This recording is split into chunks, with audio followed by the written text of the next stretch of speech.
நண்பர்களே, உள்ளத்தில் உறுதி வேண்டும் என்று சொன்னேன். எப்படி வரும்?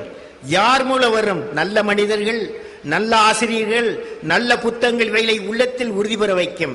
நாம் எக்காரியத்தையும் செய்யலாம், செய்ய முடியும், செய்து வெற்றி பெற முடியும் என்ற உறுதியும் நம்பிக்கையும் அளிக்கிறது. மனதில் உறுதி இருந்தால் வெற்றி அடைவீர்கள். நீங்கள் எல்லாரும் வெற்றி அடைவீர்கள். புத்தகம் படிக்கும் பழக்கம் ஏற்படுவதற்கு முக்கிய காரணம் இருக்கிறது. அது என்ன? அதாவது 2020க்குள் இந்தியா வளர்ந்த நாடாக மாற வேண்டும் லட்சியத்தை நாம் அடைய வேண்டுமானால் 54 கோடி இளைஞர்களின் பங்களிப்புடன் தான் அது சாத்தியமாகும்.